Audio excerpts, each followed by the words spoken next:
So in this world where all the functioning things are transient and impermanent, and in this world where nothing has its own essence that makes it what it is, still things rise and they function. And as Dharma practitioners, we have certain needs that will facilitate our practice. So we build things that are going to fall apart. We name things that have no essence, but still they all function to help us in our practice. And the whole purpose for constructing all these things, doing all these things in the physical world, is to create the ambience where everybody can practice, where we can generate bodhicitta, aspire for liberation, realize the nature of reality, and hopefully attain all the other realizations as well. So with this kind of long-term purpose that we're trying to accomplish for the benefit of all beings, and we'll listen to teachings and do a special little practice today.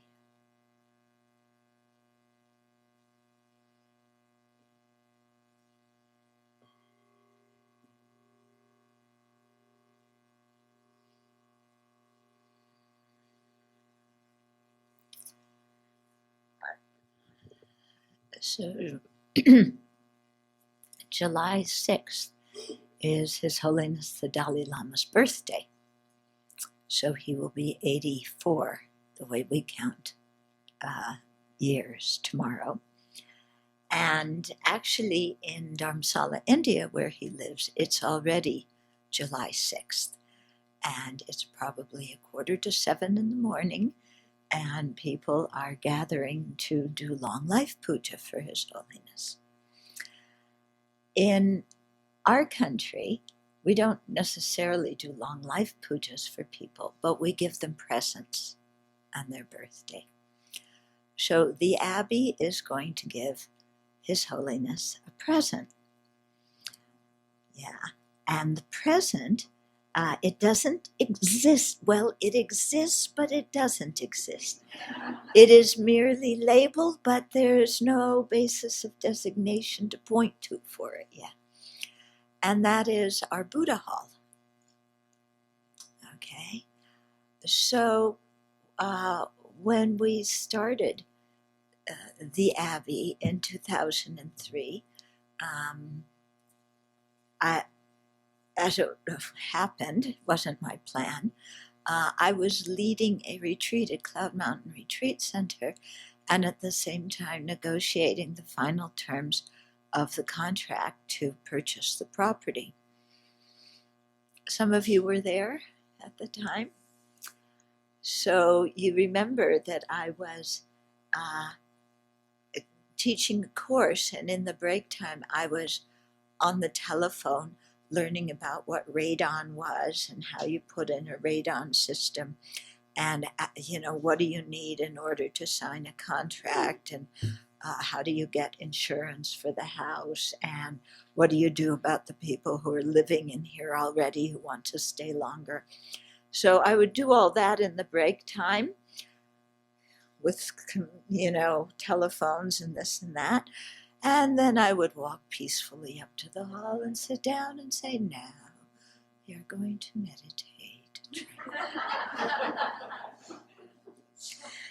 And then as soon as the session ended, I would run back to the office and try and get everything to fall in place. And it fell in place enough so that we had a signing there to purchase the property. And so everybody at the retreat was part of that, was chanting and, and generating positive motivation and so on and so forth when I signed the purchase papers. So every time we've had to build something since then, we've had a signing ceremony. Yeah. And there's subsequently usually been two, one for the architect to build a new building and one for the contractor. And I don't know which one is more scary. Yeah. Okay. When we moved here, the meditation hall was down here, downstairs here. There, it was a garage. And there was Ananda Hall, which was the main house, the barn, and then the small log cabin at the end of the garden. Okay. And so in the first years, when we started out, there was one monastic and two cats, and that was adequate space for us. When we got to about 6 people, it became difficult because the offices, the bedrooms, the kitchen, the dining room, everything was in that one building, and we were already having courses and retreats, and so it was getting a little bit crowded. So we decided to build a separate residence for the nuns, and that's how Gotami House got built. Okay. Then we maybe got to a population, I don't know, of 10 to 12, still only 2 cats, but the human beings increased. And then it was again too small because the kitchen and the dining room were still in Ananda, even though the bedrooms had moved over there, but we still had the offices and the kitchen and the dining room in there. And it was way too small. We had already made the garage into a hall. Okay. So then we had to build this building, Chenrezig Hall. Okay. And when we built it, we thought, my goodness, this is so huge. How are we ever going to fill it? Well, you can see already, it's getting full. And our meditation hall. Okay. With this retreat that we're in now, we just fit in. Okay. There's 3 monastics who are not attending. That gave you a little more room. There's 2 people that are just coming for the weekend. But if we put all those 5 people in, okay, so it's getting crowded in the hall. And if you're here at other times, everybody starts out in the hall, but then people who are new, partway through, they leave the hall and go into the chapel downstairs. Yeah, so rain, snow, whatever, dark, light, you get up and you go down there for the meditation. So we're again too small. We're now at 16 people, full-time residents, and 1 long-term guest nun, and 4 cats. Yeah, and the turkey population has increased, but they're not coming in the buildings, thank goodness. So we again have to build to accommodate. Also, because initially when we had retreats, maybe at the most there would be 20 people, including the residents at the retreat. Now, this retreat, we're almost at 50. Okay? And this is a week-long retreat. When we have sharing the Dharma day, we can get 50, 65, 70. We get a lot of people for sharing the Dharma days. And I think that attendance retreat will keep on growing. And the meditation hall does not grow with us. Okay, so we need a Buddha hall. Now, so we've been thinking about this for some time, yeah? But it's always been kind of a dilemma because, do we build for a few more people than we have right now? Or do we build it very big? What kind of size do you build it for when you don't know how big you're going to get, but you're definitely going to grow? So this last autumn, no, it was in the spring, this present spring, when Venerable Domcha and I were in Taiwan. We were at Puyi Nunnery, and we were talking to the abbess there and to Venerable Hen Ching.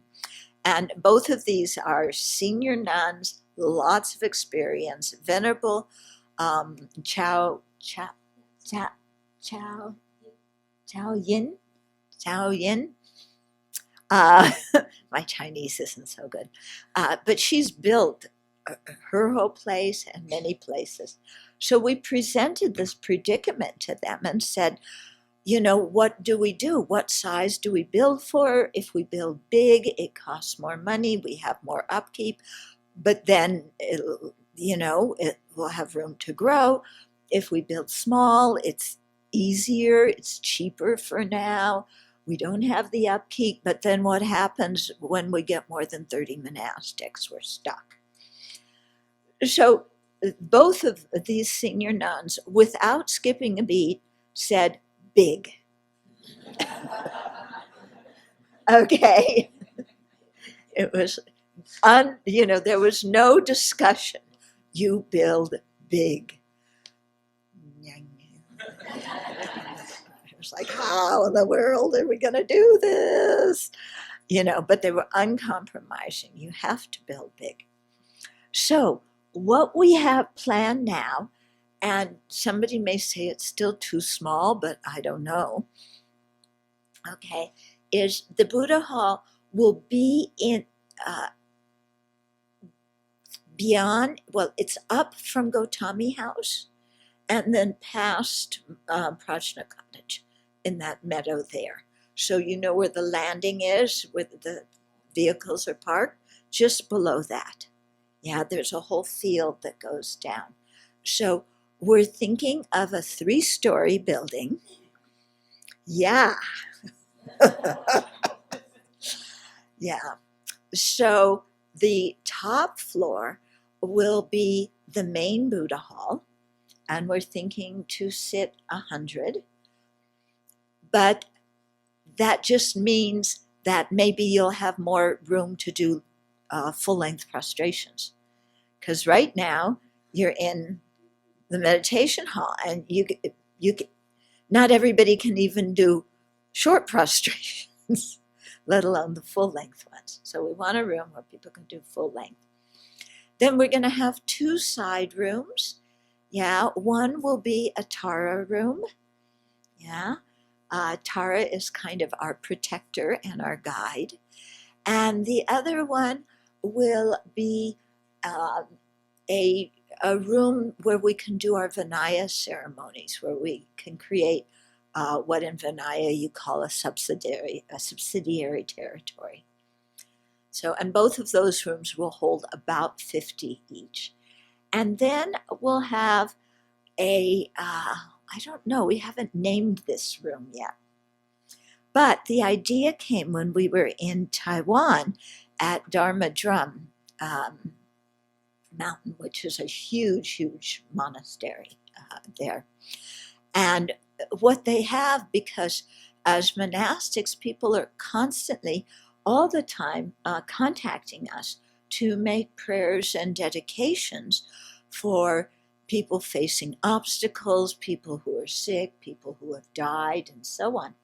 So what we saw at Dharma Drum was on one wall in one room, there was a big computer screen, okay, And they had some computer whiz, probably age 3 or 4. Because these are the people who build the computers now. I can't understand them. Um, designed this. So there was one with Amitabha Buddha in the Pure Land, and people could write into Dharma Drum, and if they had a relative or a friend who died, and they want to make prayers to be born in Amitabha's Pure Land, they could say that, and then on the screen, there you'll see lotuses with people inside floating up to Amitabha's Pure Land, and the lotus opening and thinking of your relative being born there. Okay, so it was beautiful, and it was, so we thought we'll have one room where we have a screen like that, where people can really pray for your relatives to be in Amitabha's Pure Land. We'll have another screen, and maybe we'll have a designing conference or competition where you can draw these things.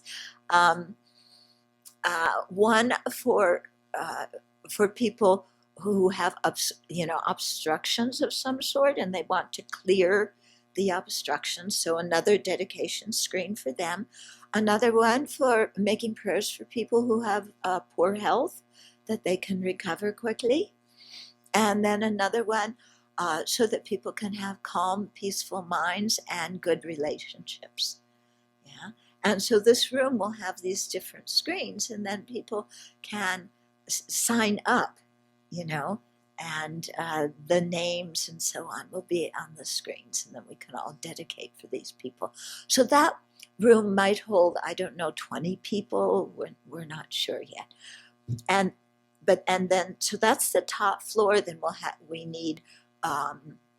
We also want to have a room, hopefully, for the elder guest teachers who come, like a little suite with a room and a kitchenette and a room for an attendant, a waiting room for a teacher, a flower arrangement, an offering arrangement room, these kinds of things that you need near the main hall. So that will be the top floor. Okay? Then the floor below that will be the library and the media room. So you can see the size of our library now. We have boxes and boxes of books in storage because our library is too small. Okay? So this will enable us to have a larger library and then a larger media room where either everybody can watch one thing or people can go and watch different Dharma videos on their own if you're studying a certain topic or whatever, and we have all of our things archived. Yeah, so that'll be the middle floor. Then the lower floor, of course, you need all the really exciting things like where you put the equipment. What do you call that? Mechanical room. Yeah, so you need a mechanical room, a storage room. We also need a storage room up on the main hall where to put the chairs and cushions and all sorts of stuff. And then we're going to make a lot of small single bedrooms on the lower floor with the idea that some of the monastics would move over there, and then more women who are guests will stay in Gautami. Okay?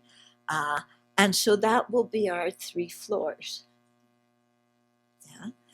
So the architect who built Gautami House, did such a good job that we hired him to build this building too. And he did such a good job with this one that we also went down last month and asked him to please be the architect for the Buddha Hall. So what we have here is the architect's contract with spaces to sign. Yeah. So I thought we would have the signing ceremony here on His Holiness's birthday with all of you present on a Friday evening when we have several of our Singaporean friends listening in on the other side of the ocean.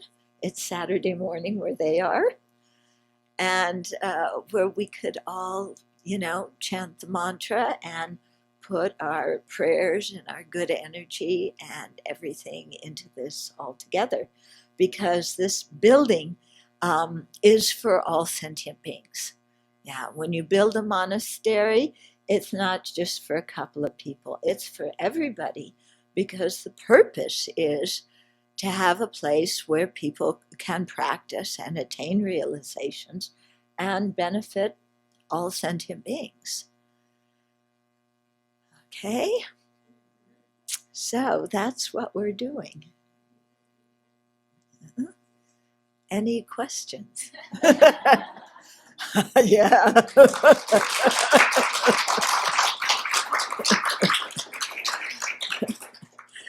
Okay, so also to, when you undertake a project like this, then you need to create a lot of merit.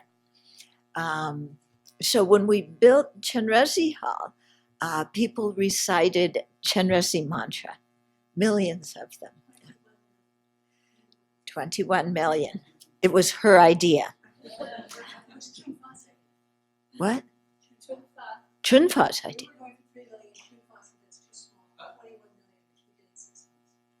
Okay.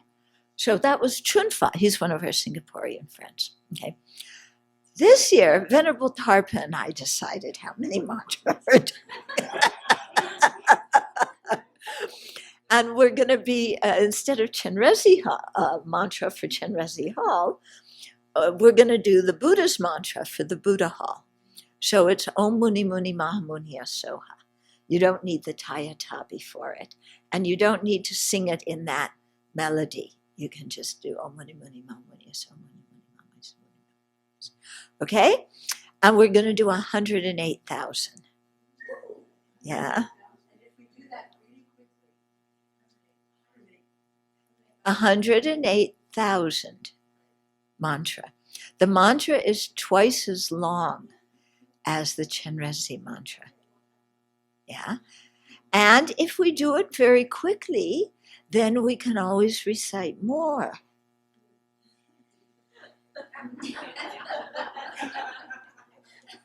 Okay.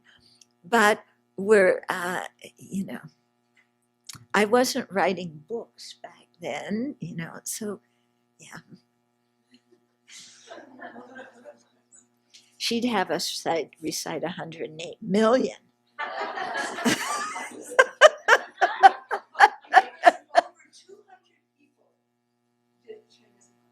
Good. Good.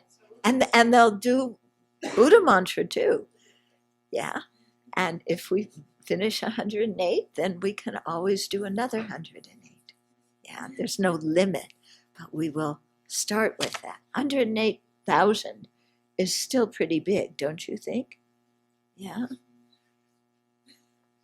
Okay, I'm sure somebody will sit down and figure out how many seconds it takes to recite each mantra, and then figure out how many hours and days it will take to recite 108 million of the mantra.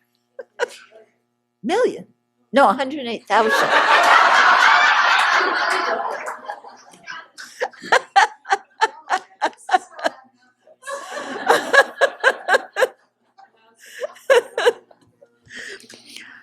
Does anybody have a pen?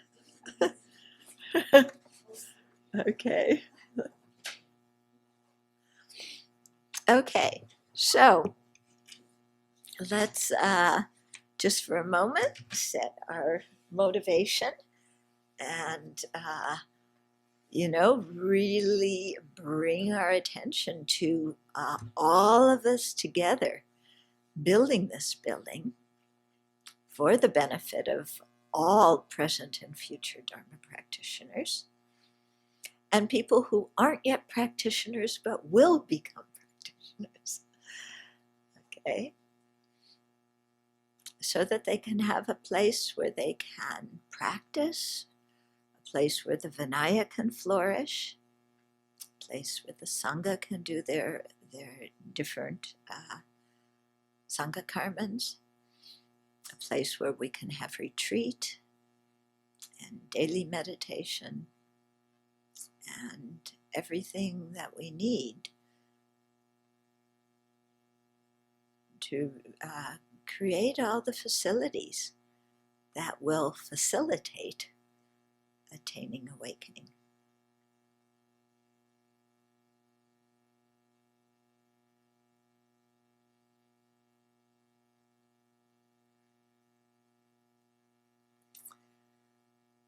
Okay, so someone can start leading the Buddhist mantra, and while you chant, then I will sign. Tayata Om Mure Mure Maha Mure Soha. Tayata Om Mure Mure Maha Mure Soha. Tayata Om Mure Mure Maha Mure Soha.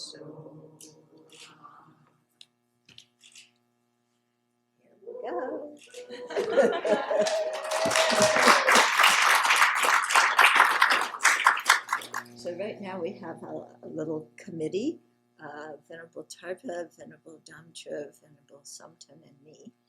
And we'll be meeting with the rest of the community. Oh. And we'll be meeting with the rest of the residential community to get everybody's ideas, because we're just at the designing stage now, so we want as many ideas as possible. If any of you have ideas, if any of you know an acoustician, yeah, that means a guy who, a guy, a woman, not a cat, who, yeah, acoustician, who knows about making microphones and things so that your sound system goes well. Okay? Because that's really important. There's one other temple in America that they built, huge temple, but they didn't do that. And the sound in the building is not very good. So we want to really make sure that when people come for teachings, when people come for practices, that you can hear well, and that we can record everything and archive all the teachings and so on well. So please share whatever ideas you have with us also. Okay. The plan is ideally, okay, but with construction that nothing ever happens according to plan. Never. But we would like to have the general design done by November, and then maybe over the winter if he can do all the construction documents, and then ideally start construction after they lift the road restrictions next year, which is usually in late May sometime.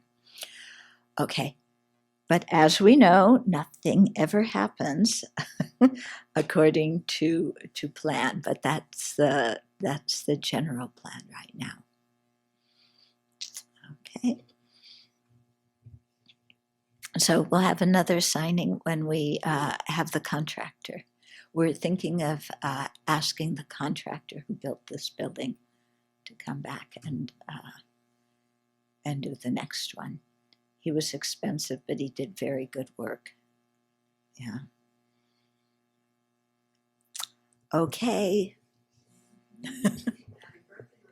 Yes. So he's going to have to come here to receive his gift. Yeah. and he won't be able to take it with him.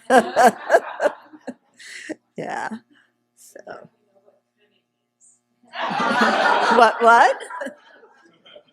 What did you say? Oh, now we know what cunning is. Okay.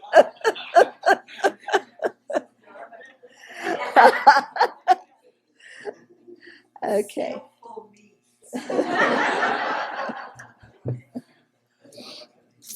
Okay. So let's come back here. We've been doing approaching the Buddhist path for some time now. And this is the first book in the series called The Library of Wisdom and Compassion. So we're up to page 162. And the chapter that we're on is called The Importance of Kindness and Compassion. And the particular section we're in is the 8 verses of mind training. Okay? And among the 8 verses, we finished the first 2. So we're on verse 3. For those of you who have the book, page 162. Yeah. So it says, in all actions I will examine my mind, and the moment an affliction arises, endangering myself and others, I will firmly confront and avert it. So His Holiness's commentary, the essence of the Dharma is liberation, the state of freedom from dukkha and the afflictions that cause it. So dukkha is the Sanskrit and Tibetan word that is often translated as suffering, but it doesn't mean suffering. It means unsatisfactory circumstances. Okay? And it's caused by our ignorance, which gives rise to afflictions, which motivate us to create karma, and then the karma ripens in our experiences in samsara. Afflictions are the real enemy that destroy our happiness, and the task of a Buddhist practitioner is to defeat this inner enemy. Confronting and averting afflictions does not mean suppressing them or pretending they do not exist, which can be psychologically unhealthy.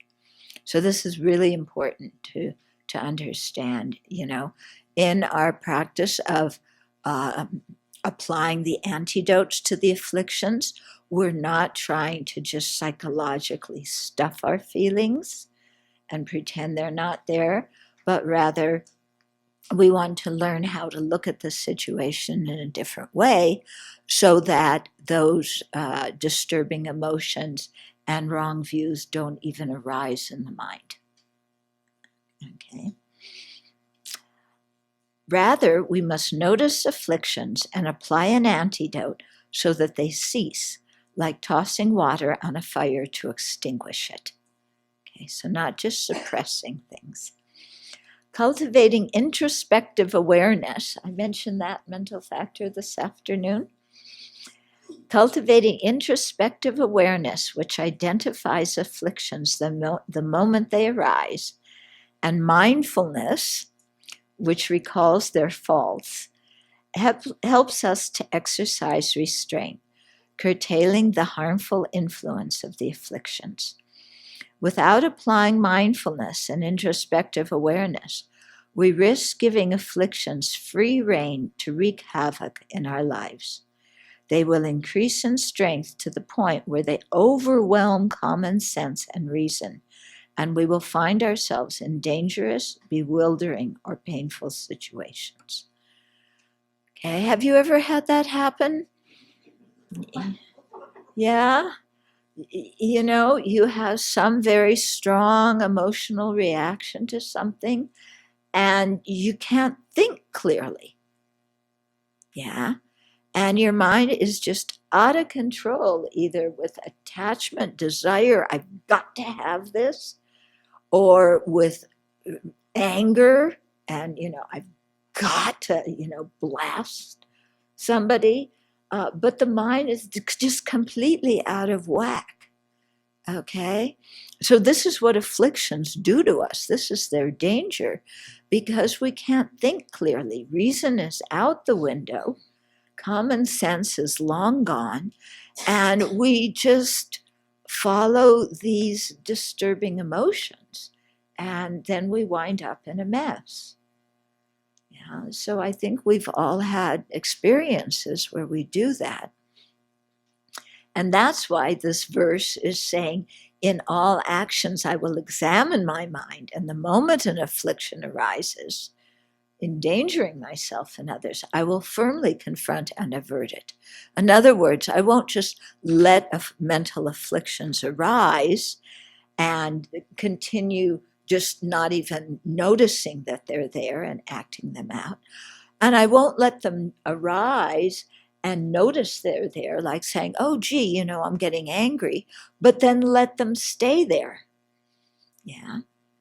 Because I think we've all had experiences where we know we're getting angry, or we know we're getting jealous, or we know we're super dissatisfied, but we don't apply the antidote. We just let the emotion take over and run the show. And that's what it does. It runs the show. And then sometime later, after we've acted motivated by this kind of affliction, we look and we go, how in the world did I get there? So this morning we heard about the situation with Tracy's brother. Yeah, so the young man who was 15 at the time that he tried to kill the police officer who was Tracy's brother, that was what happened to his mind. It was completely out of control. He couldn't think clearly, after he was imprisoned and he really thought about it, and he got to know Tracy's brother and see the effect his actions had on people, then he had a great, great remorse. Okay. But I'm sure we've had situations where we've just acted out of afflictions, and then afterwards you go, what in the world did I say? Or what did I do? And, we wish we could inhale the words. Yeah, but they're already out there and they've done their damage. Okay, so this is why we need to monitor the mind and apply the antidotes to the afflictions. This verse describes how to apply antidotes to the afflictions at the level of manifest and felt experience. So, meaning that those mental states are active and present in the mind. Since only very advanced practitioners are able to cut off afflictions at their root by meditation on emptiness, we must train ourselves in the easier technique of applying the antidote that counteracts a specific affliction. So the understanding, the wisdom that directly realizes emptiness is a one-stop, shoots down all afflictions antidote. Okay, it applies to all afflictions because they're all rooted in the self-grasping ignorance.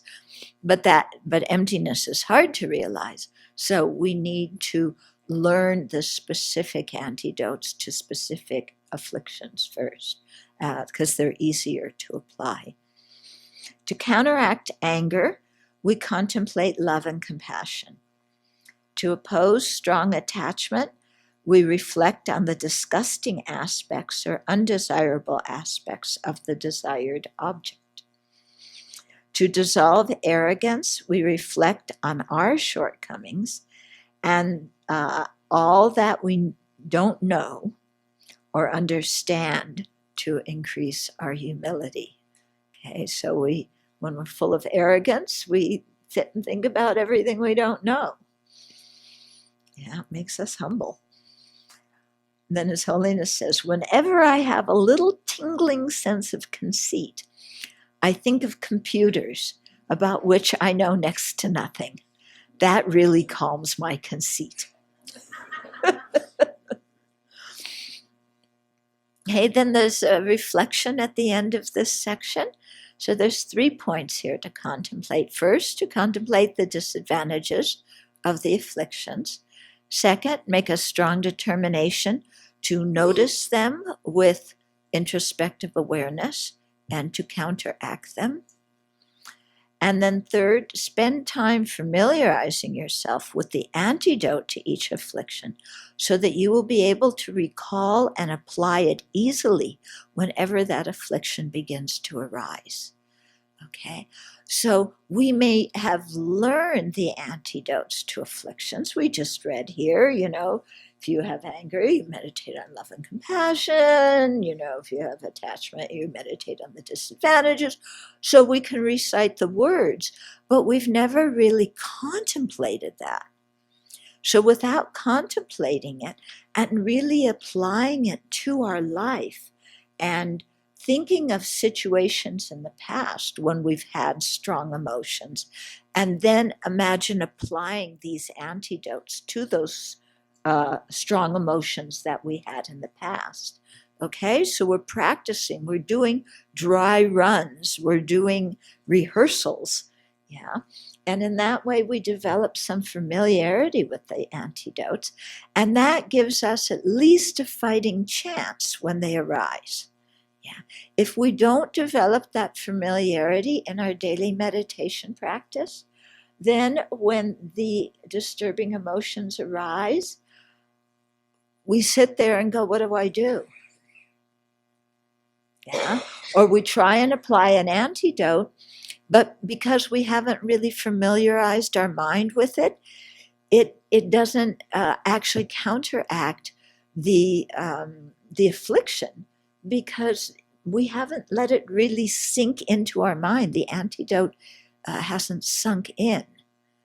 Okay? So this is why it's really important to have a daily meditation practice where we practice thinking in all these different ways so that when the afflictions arise, we know what to do and can do it. It's like going to take your driver's test. Yeah, you might have read the whole rule book from the DMZ, but are you going to be no, that's the wrong one. DMV.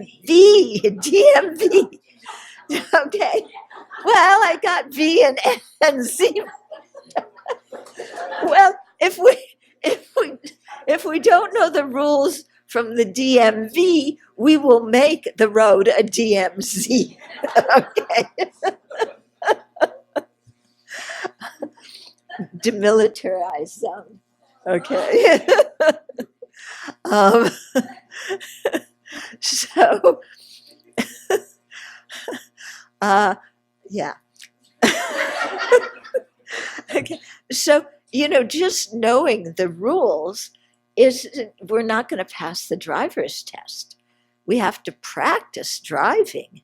Yeah. And then we go take the test, and then maybe we'll pass. Okay. Then verse 4. Whenever I meet a person of bad nature who is overwhelmed by negative energy and intense suffering, I will hold such a rare one dear as if I had found a precious treasure. Okay, so His Holiness says, difficult people challenge our ability to maintain compassion and peace of mind. Oh boy, is that an understatement? Huh? When we encounter such people, the temptation is to react with strong anger or even violence. Okay. And think of the way the country is now. Yeah, and how people of different parties see, the other party not as people who have different opinions, but as people who are evil, who want to destroy the country, and so people don't have compassion for each other. Yeah, and things get violent. Okay. Some people may simply appear to us as hateful or offensive, and we need to be especially mindful in their presence to counteract the afflictions that arise in our mind. Are there certain people in the public sphere that you find hateful or offensive? You probably don't have to think very hard. Yeah? Okay. So not only should we restrain from disdaining them and having contempt for them, this verse advises us to hold them dear. So I have to not only give up my hatred and contempt, but hold them dear. I won't mention any names. Yeah? But whoever you've thought of, imagine, can you even imagine holding that person dear? Seeing them as a human being with feelings who wants happiness and doesn't want suffering, who may even have the same values that you do, but has different ideas about how to enact those values in terms of public policy. Mm-hmm. We can apply this teaching to larger social issues. We may have prejudices about certain groups of people, for example, people branded as criminals, and not want to include them within the scope of our compassion. In the case of the incarcerated, it is important for us to release our biased antipathy and make an extra effort to give them a second opportunity to become accepted and productive members of society and to restore their self-esteem. So not just, somebody did something, sign them off, lock them up, throw the key away, and that's it. Yeah. I've done prison work for over 20 years now, and I've learned so much from the people that I've worked with. Yeah. And one of the big things is they are not statistics. Yeah. And they are not evil people. They often are people who were in the wrong place at the wrong time, people who were intoxicated, who didn't have the intention of committing a crime, but having gotten intoxicated, then they lost their reason and did what they did. I've met a few people who assert their innocence, and I believe them. Yeah. Or people who, there's two guys in particular I know who murdered people. Three, actually, who murdered people, who don't really need to be in prison now, but they will be.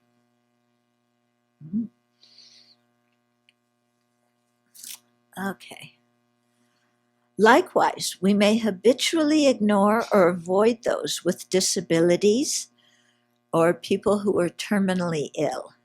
We may be afraid we will contract the illness, even if it is not contagious, or the chances of our getting it are slim, or we may feel uncomfortable witnessing their suffering. Yeah? So sometimes hard for you to see other people suffer. You'd rather not go to the hospital to visit them. Yeah. So you think of all sorts of reasons not to go to the hospital or the old folks' home.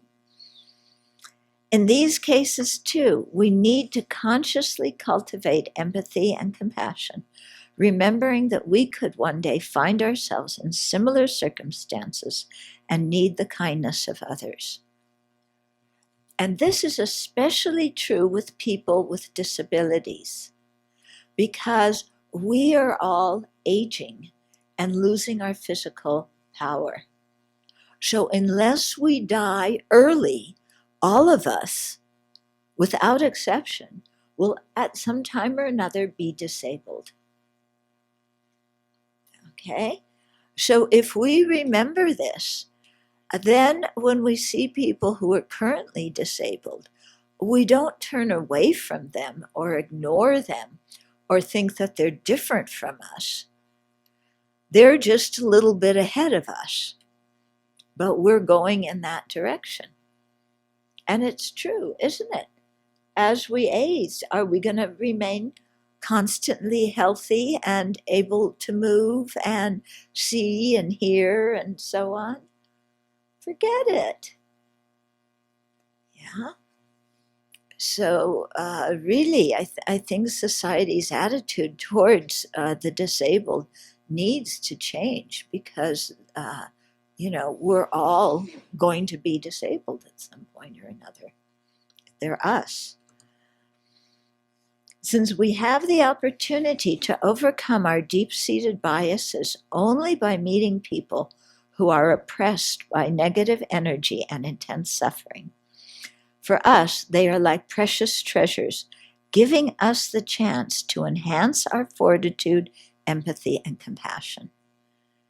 Okay, so rather than frighten us, these are people who are giving us the opportunity to overcome our fear and develop empathy and compassion and fortitude. Okay, in other words, to expand our good qualities by engaging with them and understanding them.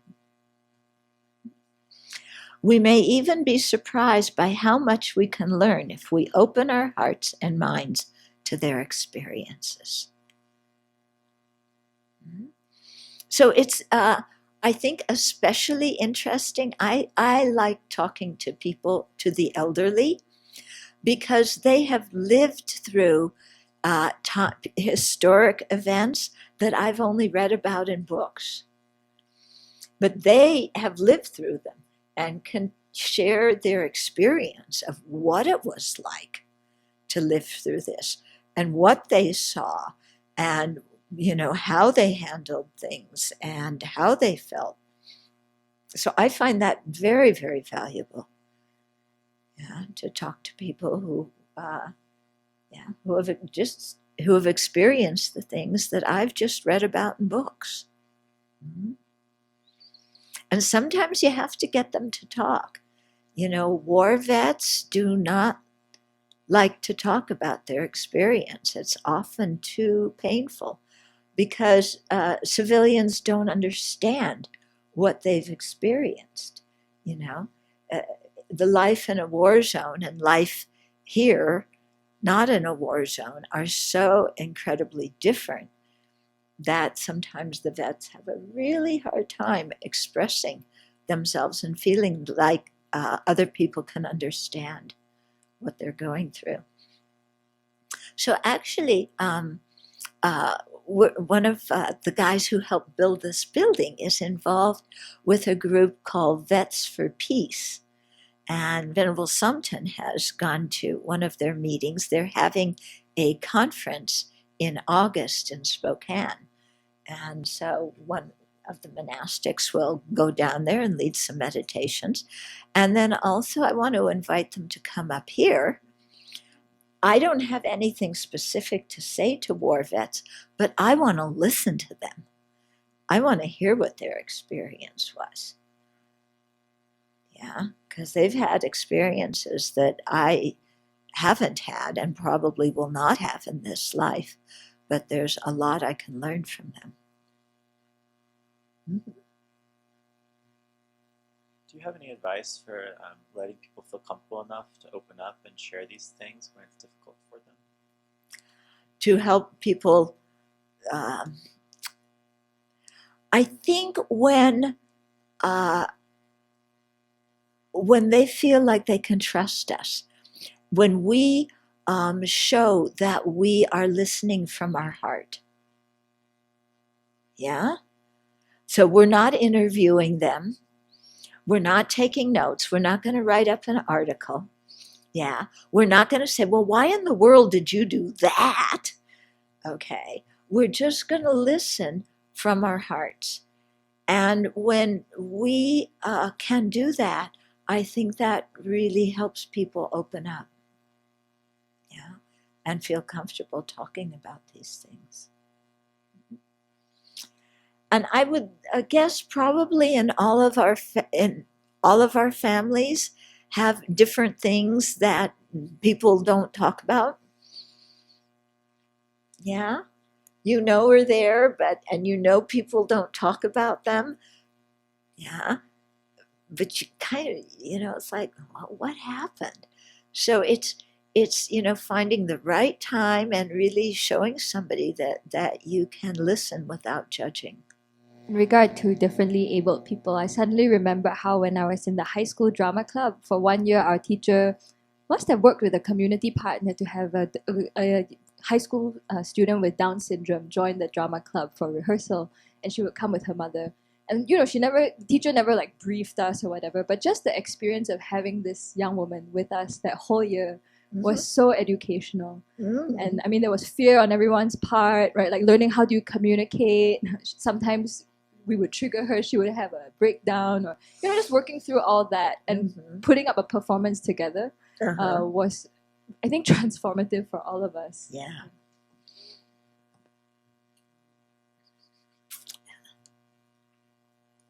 Okay. Then verse 5. When others out of jealousy mistreat me with abuse, slander, and so on, I will practice accepting defeat and offering the victory to them. How un-American. How can you even imagine saying, as an American, I will practice accepting defeat and offering the victory to them? Yeah. Good thing the feds aren't around. They'd arrest me for reading a religious verse. From a conventional legal viewpoint, if we are wrongly accused, we feel justified in reacting with righteous indignation. However, vehement outrage is not in our best interest. It simply stirs up an already contentious situation, forcing people to form factions and making genuine communication impossible. Accepting defeat does not mean that we make ourselves the world's doormat or accept responsibility for the wrongdoing of others. In some conflicts, capitulating could damage others or ourselves.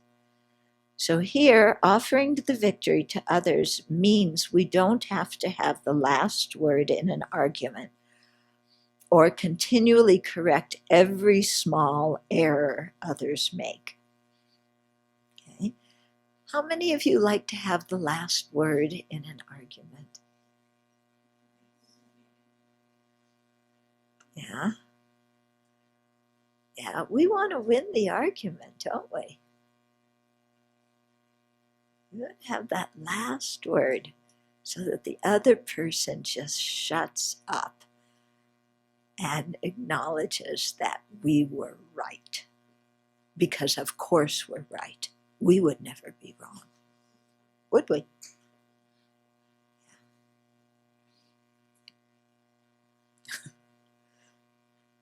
We can become more open and tolerant and less vindictive. When we are calm, we can try to clarify the situation and reach a resolution suitable to all, instead of pouncing on the person, insisting that we're right and they're wrong, insisting that they do things our way.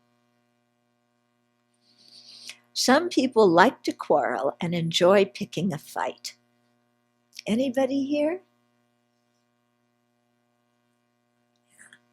It's amazing that the audiences I teach, none of the people are people, who like to quarrel and enjoy picking a fight. It's always the people who don't come to Dharma talks who enjoy doing that. And the people who come to Dharma talks have to deal with those obnoxious people. Yeah? It's real interesting how the people who like to quarrel and pick fights, that, they don't show up at Dharma events. Yeah. But they show up after they ordain.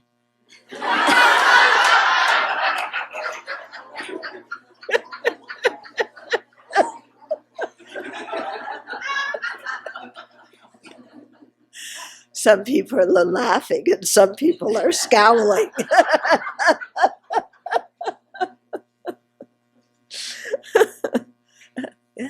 do you think? True? Not true?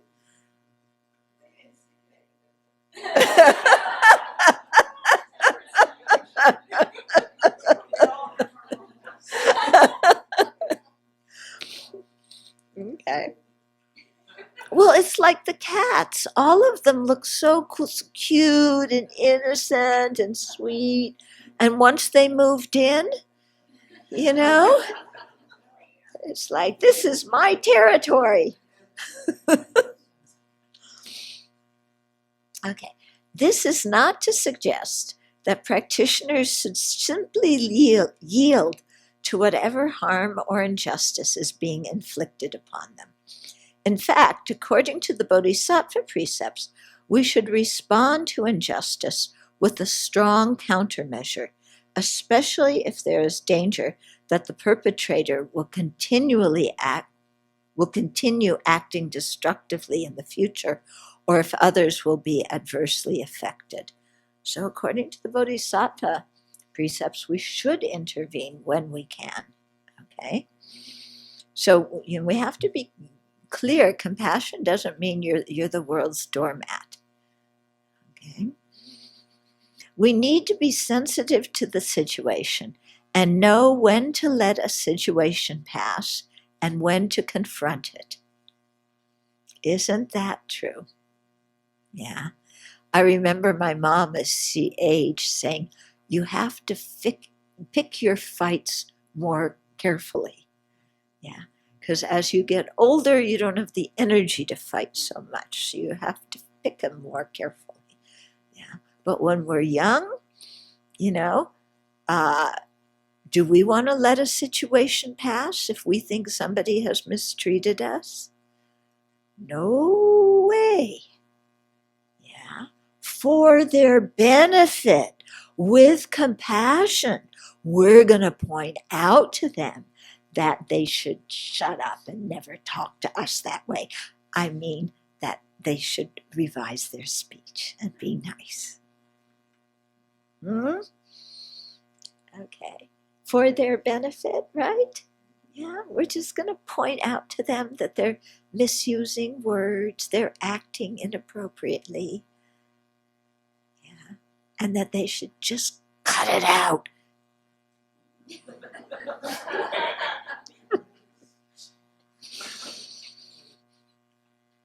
Okay.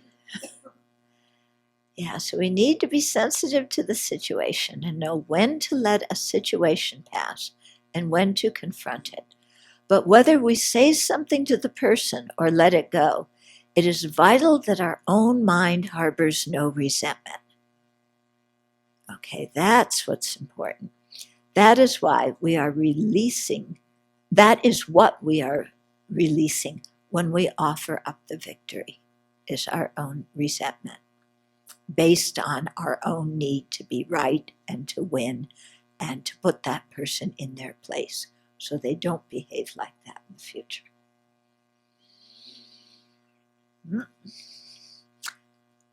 Verse 6. This is very practical, isn't it?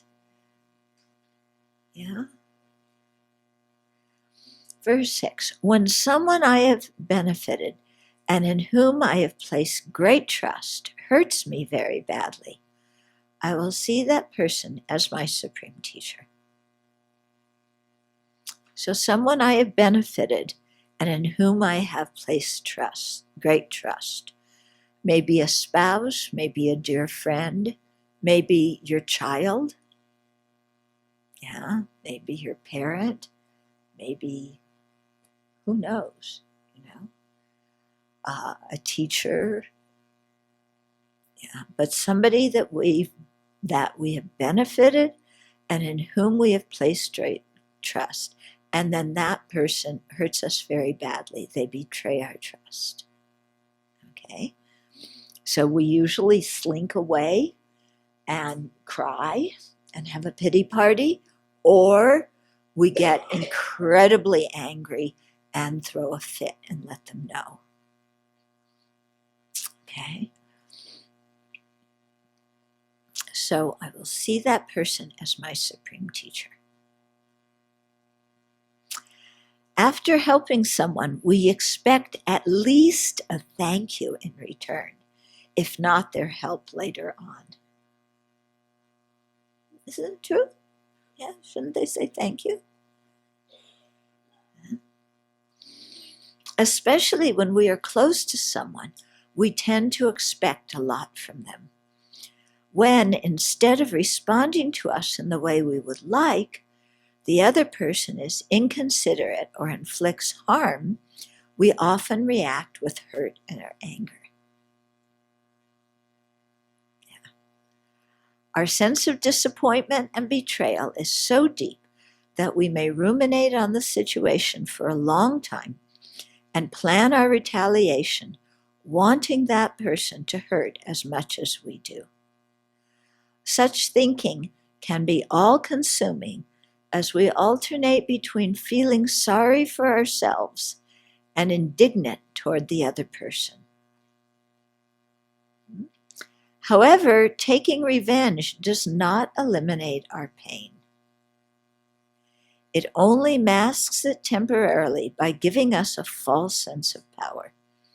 The only way to free ourselves from pain and anger is through forgiveness.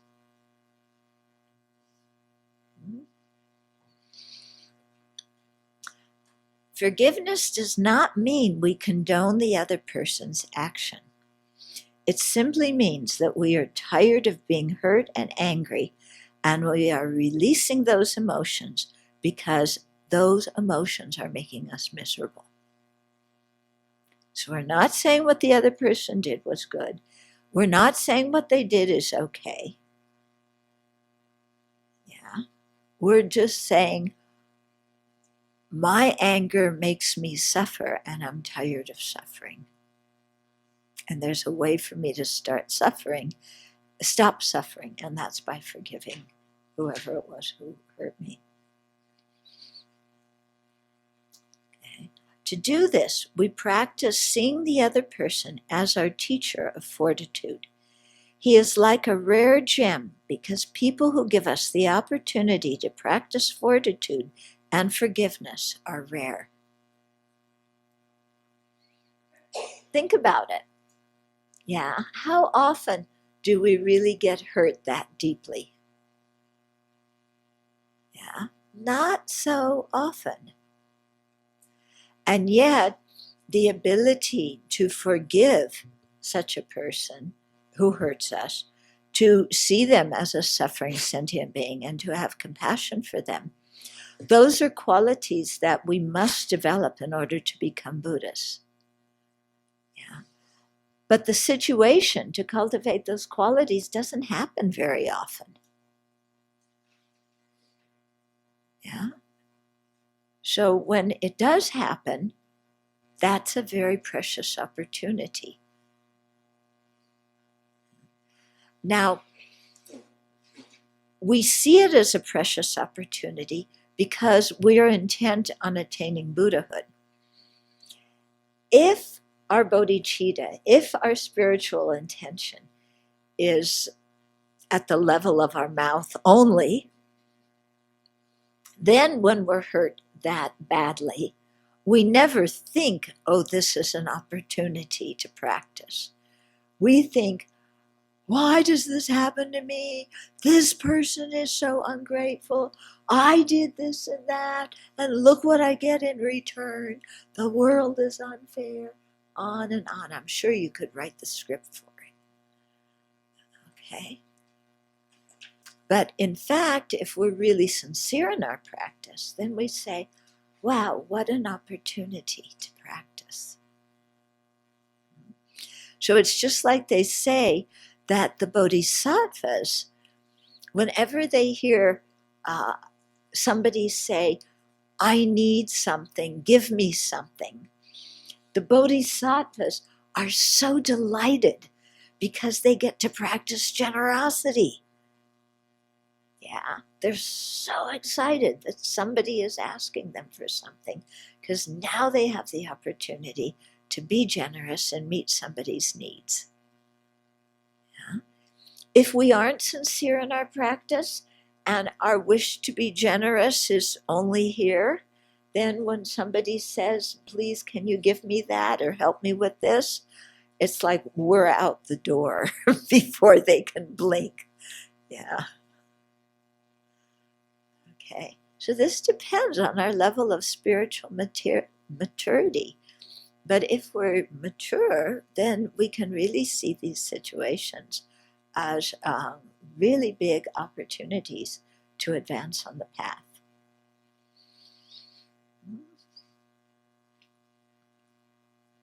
Okay. So when your teacher says something insulting to you in the middle of a Dharma talk, yeah, you can either pout or you can see it as an opportunity. Yeah.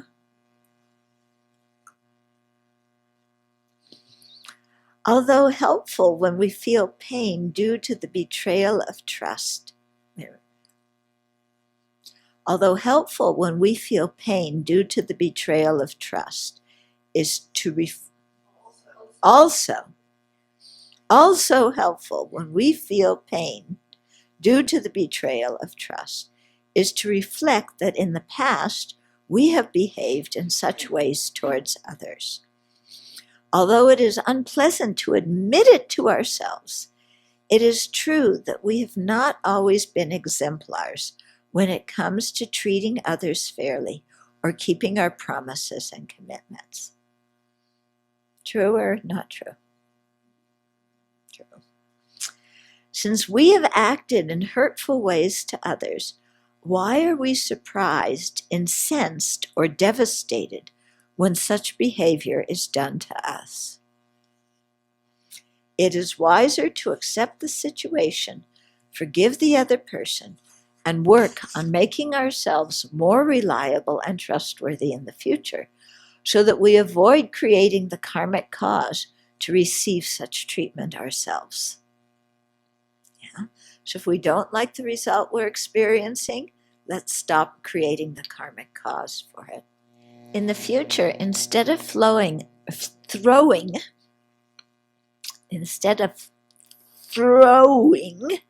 a blanket of mistrust over everyone to protect ourselves from being hurt, we should slow down and evaluate which areas and to what extent each individual can bear trust.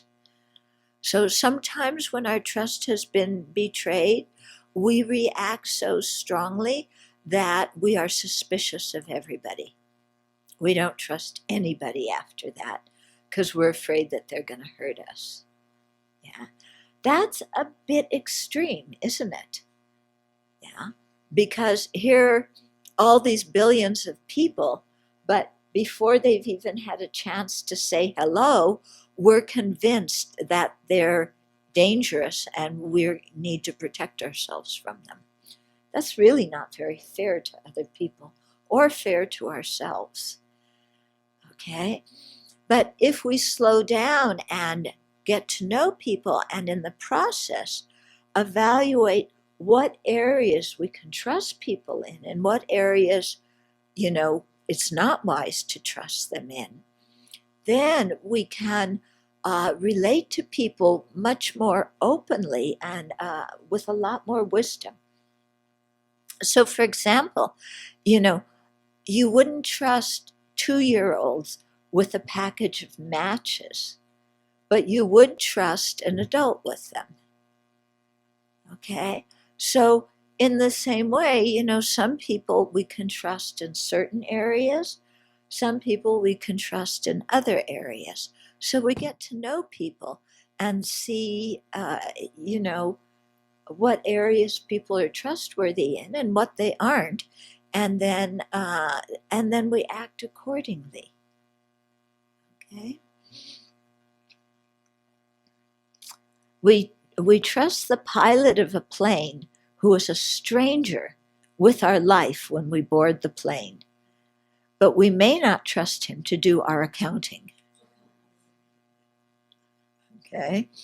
We may trust a friend to speak to us honestly, but not to fix our car. One reason we experience pain from broken trust is that we mistakenly trusted people in areas where they cannot bear trust. Or perhaps we had expectations of them that they could not fulfill or never even agreed to fulfill, but we were holding them to our expectations. In the future, it is wiser to get to know others better and not have so many unverified assumptions about how they will think or act. In addition, when people make promises, circumstances change, and they are unable to keep them or no longer want to. Human beings make mistakes and change their minds. Our expectations have to include space for these possibilities as well. So somebody may promise to us, I will never ever do that, or I will definitely do that. But then other circumstances happen, and that person changes their mind, or the situation changes, and so we have to give space for that kind of thing to happen. Yeah. Otherwise, we're always going to be disappointed and angry.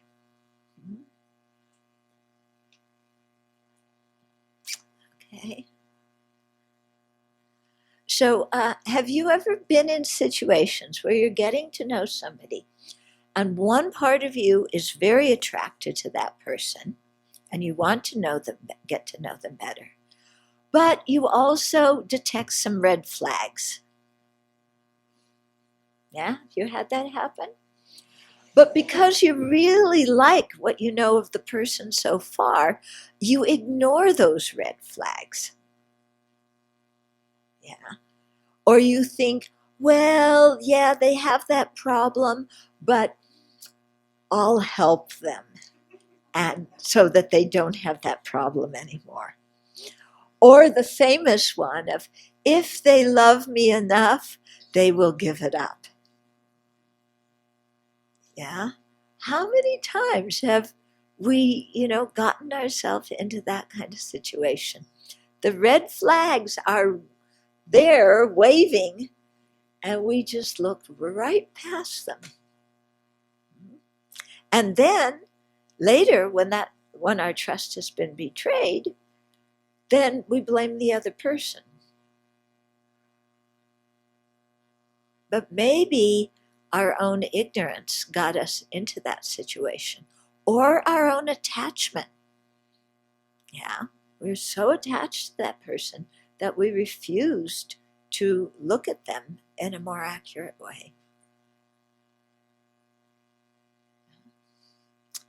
So here too, there's reflections. So first, acknowledge your pain in situations when a betrayal of trust has occurred. So these are things for you to meditate on. Yeah. 2, contemplate that in the past you have acted in ways that others saw as breaking a commitment. Oops, I've done it too. 3, extend compassion and forgiveness to yourself for such behavior. And 4, extend gratitude to those who betrayed your trust for giving you the opportunity, or for the opportunity they gave you to practice fortitude and forgiveness. Okay? So these are called 8 verses of mind training because we really have to retrain our mind to think about these and to think in this way, because our automatic way of thinking that is motivated by our afflictions doesn't go in this direction. Yeah. So we have to train our mind, and training implies we need to practice. We need to repeat it again and again. Okay? And by repeating it again and again and figuring out how that way of thinking actually is reasonable and how it is also beneficial and helps us, to see the situation in a different way. And then we can release the painful emotions.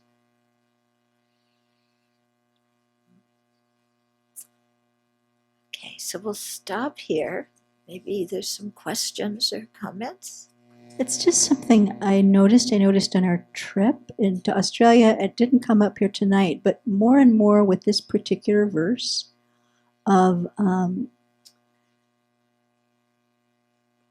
what's not the offering, the victory part, but the whole thing about actually trying to forgive people who have harmed us seems to be more fraught, like seems to be more tender these days than any of the years that I've heard this teaching come about. So I guess what my question that's my comment, and my question maybe is for myself to ponder, but also to hear your thoughts too about not watering it down in any way, shape, and form, because this is so powerful, but to present this teaching for people who really, really feel like they've suffered so much that they fight back. How do you hold that response and not back down on what this teaching is saying? Do you understand what I'm saying? So you're saying that people seem to be more sensitive and find forgiveness more difficult nowadays, in general, and that you can present this way of thinking to them, and they're very reactive and refuse to accept it. And so what to do in that kind of situation? Yeah, is that what you're asking? So first of all, we have to be very wise and careful about who we present what kind of Dharma methods to. Yeah. So, for example, somebody who is not a Dharma student, and who is in the middle of an ugly, horrible divorce, I would not say this to that person. That wouldn't be skillful. They can't hear it. They don't have any context for it. They don't know the Dharma. Yeah, they're completely stuck in blaming their ex. Okay? So I think a lot of it has to do with, who is receptive, who is open. We like to assume that Dharma students are open to hearing Dharma antidotes. Yeah? That would seem to be a good assumption. Don't have that assumption. Yeah? Because you have to see in each person what they are capable of understanding. And you have to understand what situation they're in. Because if somebody is really locked into, they hurt me, I'm traumatized, this is unforgivable, I can never recover from it. If this is the kind of thing they are saying to themselves, your words cannot help. Yeah? People have to have some willingness to budge a little bit. And sometimes it takes them time. Yeah? They come to Dharma teachings, they hear things, somebody may listen to this verse and say, oh yeah, that sounds very good, but they never would think of applying it to themselves. Yeah. But maybe after they hear this kind of thing many, many times, then, their mind may begin to shift, hopefully. Or after they've done some purification, some practices to create merit, their mind may shift. So we have to see, who is capable of understanding and who isn't. But I was thinking about people somehow not finding it harder to forgive. I was thinking about the Me Too movement, where it often can feel like, oh, women have always been told to forgive. That this man and again, I know I'm oversimplifying, but it's that aspect of feeling of, yes, it's always the woman who's got to forgive the man, and he goes la-di-da-di-da and does it to somebody else. Mhm. And so it can feel almost like, well, why am I the one to forgive? It's hard to see past that. There are many historical groups where I think people realize, my God, I'm a Native person, and this has always happened to Indigenous people, and we always have to forgive because they're stronger than we are, and we've got to live with them, and we might as well forgive. And I think there's an anger connected with that it seems like it's being asked of us, but not they don't have to be sorry because we always eventually forgive, or at least let it go. Yeah. So Okay. And that, yes, and definitely people feel like that, and it's understandable how they do. They're not actually forgiving. Because if you're holding on to anger, I define forgiving as letting go of our anger. That's how I define forgiving. If you haven't let go of your anger, then you haven't actually forgiven. Yeah. So telling yourself, I need to forgive because, I'm in the lower group and they have more power and I've got to appease them and blah, blah, blah. If you're still holding the anger, you haven't forgiven. Okay? Now, why do we need to forgive? And I'm not talking here about, why Indigenous people or Blacks or whoever need to forgive the whites. Yeah. I'm talking about in any situation, what is the benefit of forgiving? And what does forgiving mean? Okay. So I'll tell you first what forgiving doesn't mean. It doesn't mean what they did was right. It doesn't mean what they did was okay. It doesn't mean that you're going to let them do it again. Okay. It doesn't mean that you can't defend yourself. Yeah. It doesn't mean that you capitulate and let somebody run over you. It doesn't mean you're the world's doormat. What forgiving means to me is I'm sick of the pain of my anger. And I want to feel better. So the way for me to feel better is to release my anger. Okay? Releasing my anger benefits me.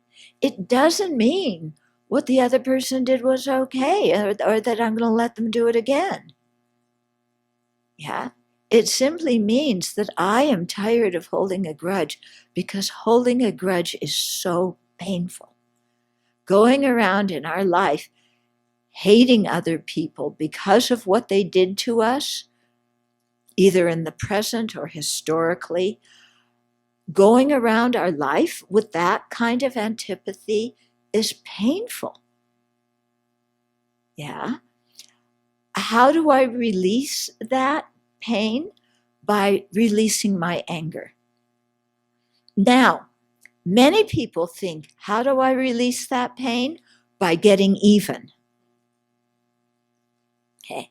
Now, in our work here with inmates, some years ago, we were working with one guy in Oklahoma who was on death row. And his lawyer wanted to present a clemency case. And since I had been working with him for quite a long time, she came out here to ask questions and interview us and so on. So I took the opportunity to ask her questions.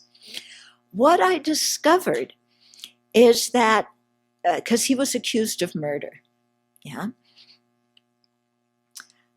What I discovered from what she taught me is that when there's a murder case, of course, the prosecutors want to find somebody guilty.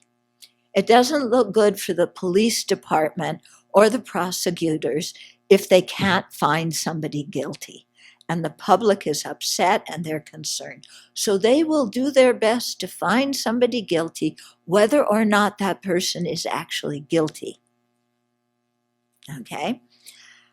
Then, even if the person is guilty, or even if they're not, the prosecutor will push for the death penalty in a state where the death penalty exists, because they want to get elected, so they need to appear tough on crime. So they will push for this guy to be executed.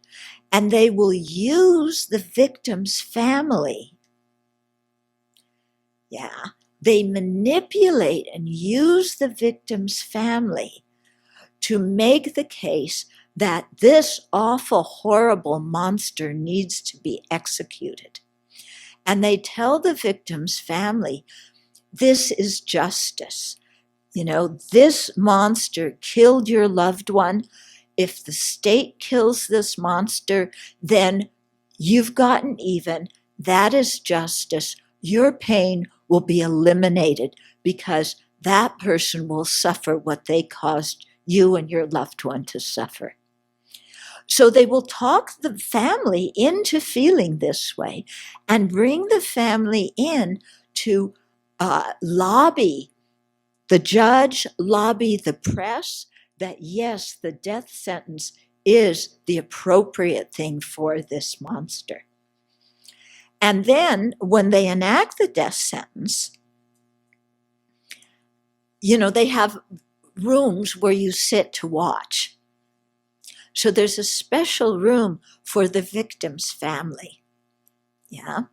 And they bring the victim's family in, they sit in this room, and they tell them, you're going to feel so good after this monster is executed, because that will alleviate your pain from the death of your loved one. They go through the execution. The state kills the guy. Then after that, the prosecutor, the police, nobody pays any attention to the victim's family. And the victim's family doesn't feel better, because killing that person doesn't bring back the person you love. And here you are rejoicing in somebody else dying. So you don't feel better, but you're told that you should feel better. But all the people who told you that have now abandoned you because they've executed the guy. So Susan, this was the name of the federal public defender handling his case, said that they just manipulate and use the victim's family in this way. And because people do not feel better when they've taken revenge. Yeah. So this is a big misunderstanding in our society. Yeah. And it winds up, hurting the victim's family even more in many cases.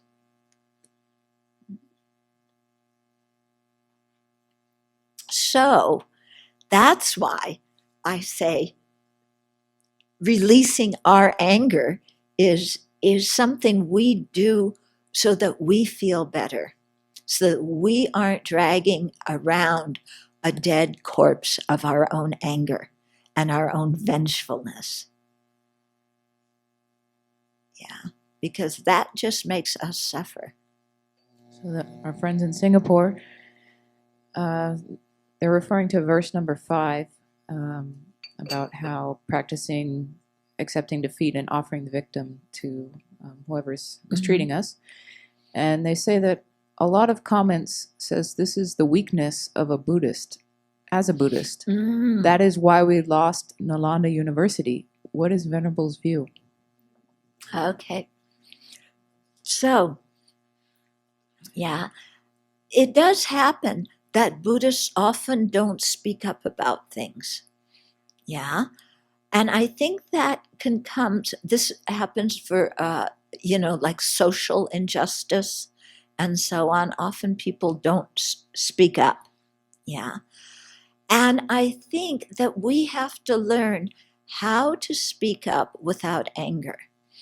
And I think one of the reasons why Buddhists don't speak up is because there's this general idea in society that only anger can motivate you to speak up. And you have to be angry, and you have to yell and scream and carry on. Okay?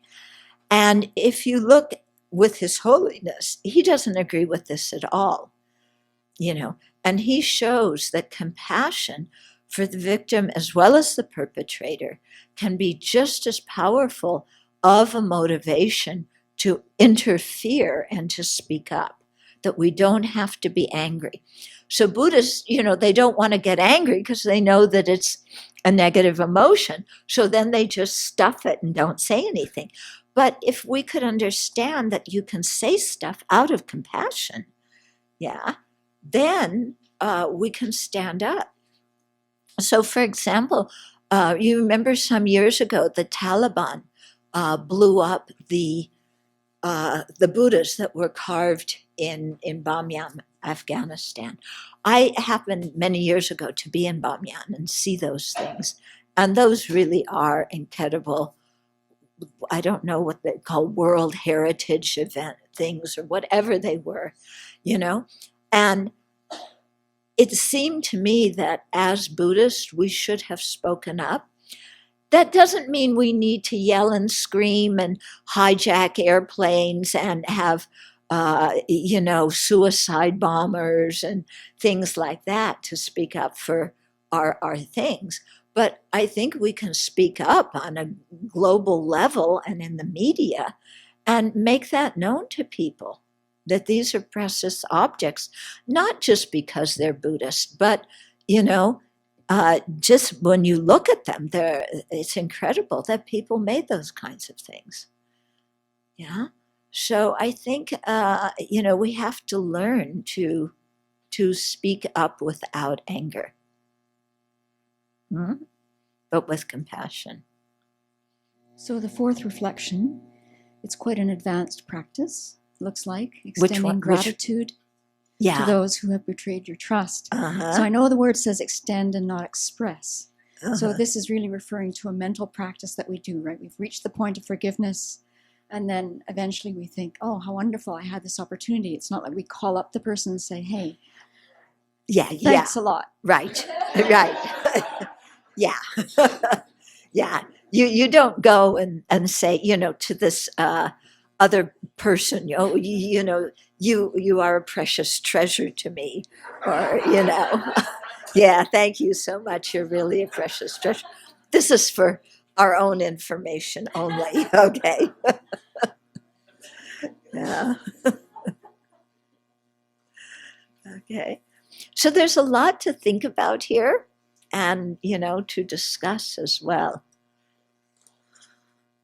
And it applies, all these things apply on personal levels and also on social levels, within groups in the country, and also on international levels.